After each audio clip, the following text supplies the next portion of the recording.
नमस्कार।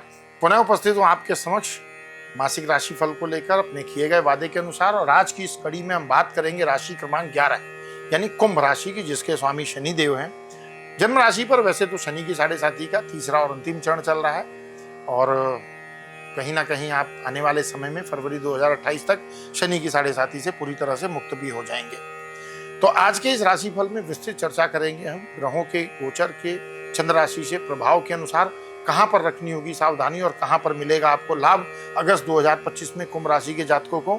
तो बिना विलंब किए शुरुआत करते हैं, लेकिन सबसे पहले हम चर्चा करेंगे कि सभी नव के नव ग्रह चंद्र राशि से अपनी दूरी और गोचर के आधार पर आपके लिए क्या प्रभाव उत्पन्न कर रहे हैं उसको हम समझ लेते हैं। एक छोटा सा संक्षिप्त पूर्वानुमान लगा लेते हैं और फिर हम विस्तृत चर्चा करेंगे।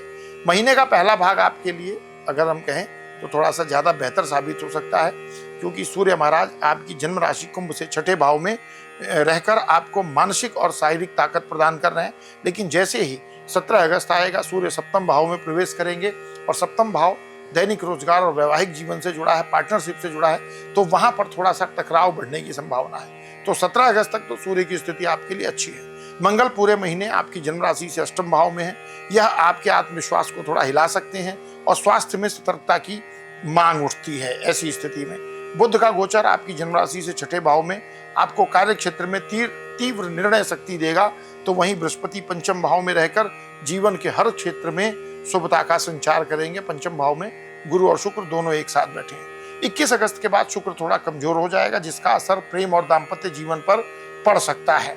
शनि जो आपके स्वामी ग्रह हैं वक्री अवस्था में मीन राशि में दूसरे भाव में है, जिससे संवाद में कटुता और खान पान में असंयमित शैली का संकेत प्राप्त हो रहा है। तो यहाँ आपको थोड़ा इंप्रूव करना चाहिए। राहु और केतु से भी थोड़ा सतर्क रहना पड़ेगा। ये संबंध और स्वास्थ्य दोनों में भ्रम की स्थिति उत्पन्न कर सकते हैं, क्योंकि दोनों ही लग्न और सप्तम पर अपना प्रभाव जमाए हैं। लग्न में राहु और सप्तम भाव में केतु महाराज की उपस्थिति है। तो ये तो था ग्रहों का सामान्य प्रभाव कुंभ राशि के जातकों के जीवन पर किस प्रकार से पड़ रहा है। अब हम सबसे पहले बात करेंगे करियर और व्यवसाय को लेकर के ग्रहों का ट्रांजिट किस प्रकार का संकेत करता है। तो कुंभ राशि के जातकों के लिए कार्य क्षेत्र में ये महीना मिक्सड रिजल्ट वाला रहेगा।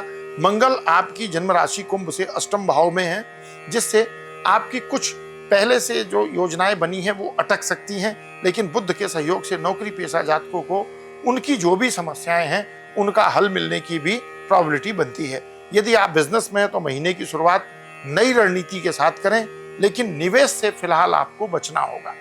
नौकरी बदलने का विचार है तो सोच समझ कर निर्णय लें। कोई भी बड़ा कदम इस महीने भावनाओं के प्रभाव में आकर आपको नहीं लेना है।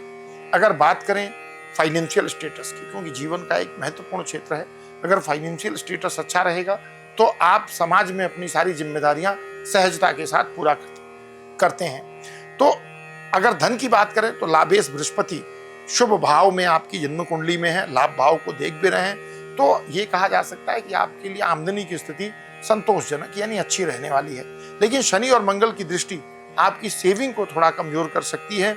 इसलिए अगर आप प्लानिंग बना करके चलेंगे तो डेफिनेटली वो कहीं ना कहीं आपके लिए ज्यादा अच्छा रहेगा। पहले से बचाया हुआ पैसा आप सुरक्षित रखें। कोई बड़ा खर्च अचानक आपके सामने आ सकता है, तो इस बात का आपको थोड़ा ध्यान रखना पड़ेगा।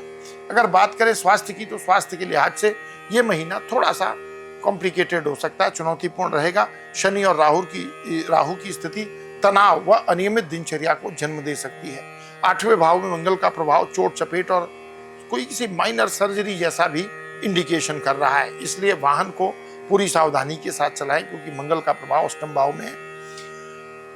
और कोई भी बहुत ऐसा जोखिम लेने से आपको बचना चाहिए। यदि संयमित जीवन शैली अपनाएं तो बृहस्पति ग्रह की कृपा से आप बड़ी से बड़ी परेशानी से भी अपने आप को प्रोटेक्ट कर सकते हैं।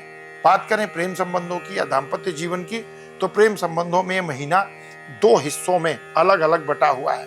21 अगस्त तक पंचम भाव में शुक्र महाराज और बृहस्पति की युति आपको इस क्षेत्र में अच्छे लाभ दे रही है। यदि आप किसी रिश्ते को विवाह में बदलना चाहते हैं तो ये समय आपके लिए पक्ष में है। लेकिन 21 अगस्त के बाद कुछ असहमति या दूरी आ सकती है। दाम्पत्य जीवन में भी महीने का दूसरा भाग थोड़ा सा टेंशन वाला हो सकता है। सूर्य केतु और राहु की स्थिति संबंधों में उलझन पैदा कर सकती है, तो वहां पर आपको थोड़ी सी सावधानी रखने की आवश्यकता रहेगी। अब बात करें जीवन के एक महत्वपूर्ण क्षेत्र यानी पारिवारिक जीवन की, तो पारिवारिक वातावरण भी थोड़ा सा कहीं ना कहीं मिला जुला रहेगा। शनि की दृष्टि के कारण घर में कुछ तकरार संभव, क्योंकि शनि महाराज आपकी जन्म राशि से द्वितीय भाव में स्थित है, तीसरी दृष्टि आपके पारिवारिक जीवन के भाव पर पड़ रही है, तो वहां पर कई बार फैमिली मेंबर के साथ थोड़ा डिस्प्यूट हो सकता है। लेकिन बृहस्पति का सहयोग आपके रिश्तों को समेटने में भी मदद करेगा। घर के किसी सदस्य की सेहत या व्यवहार आपके लिए थोड़ा सा चिंता का कारण बन सकता है, इसलिए हर मुद्दे को संवाद और सहमति से सुलझाएं तो डेफिनेटली आपके लिए बहुत अच्छा रहेगा। तो ये तो था कुंभ राशि के जातकों के लिए ग्रहों के गोचर का समग्र प्रभाव। अब कुछ गोचर अच्छे हैं तो कुछ गोचर प्रतिकूल भी हैं। क्या ऐसे उपाय करें जिससे कि हमें गोचर का मैक्सिमम पॉजिटिव रिजल्ट मिले? तो प्रतिदिन बिना चप्पल के आपके घर के आसपास अगर कोई मंदिर है तो वहां जाएं, दर्शन करें। ध्यान रखें चप्पल पहन के नहीं आना है। गले में चांदी धारण कर सकते हैं। ये राहु केतु के प्रभाव को कम करेगा, क्योंकि राहु केतु कहीं ना कहीं आपके मन मस्तिष्क और आपके दाम्पत्य जीवन, प्रेम संबंध और दैनिक रोजगार को ही प्रभावित कर रहे हैं। रविवार शनिवार को गुड़ और चने की दाल का मंदिर में दान कर सकते हैं। शनि मंत्र ओम शनिश्चराय नमः, इसकी एक माला का आपको जाप करना चाहिए। अगर संभव हो सके तो शिवलिंग पर जल चढ़ाएं। विशेषकर सोमवार के दिन अगर आप जलाभिषेक करते हैं, उसमें कच्चा दुग्ध डालकर और एक चुटकी काला तिल डालकर, तो बहुत अच्छा लाभ मिलेगा। इन उपायों को नियमित करें और अनुभव करें शांति, सफलता और स्थिरता अपने जीवन में। बहुत विश्वास के साथ कह रहा हूं। तो कुंभ राशि वालों के लिए अगस्त 2025 एक मौका भी है और एक चेतावनी भी है। सही योजना, संतुलन, आध्यात्मिक उपायों के जरिए आप इस महीने को कहीं ना कहीं अपने पक्ष में कर सकते हैं। अगर वीडियो पसंद आया तो लाइक करें, शेयर करें, हमारे चैनल को सब्सक्राइब करें और फैमिली फ्रेंड रिलेटिव को हमारा चैनल जरूर शेयर करें, ताकि आपको हर महीने ऐसे ही सटीक और सरल राशिफल मिलता रहे। कमेंट में जय श्री सीताराम, हर हर महादेव जरूर लिखें, इससे आपको ब्लेसिंग मिलेगी। तो मिलते हैं अगले राशिफल में, तब तक के लिए विदा। प्रेम से कहिए जय श्री सीताराम।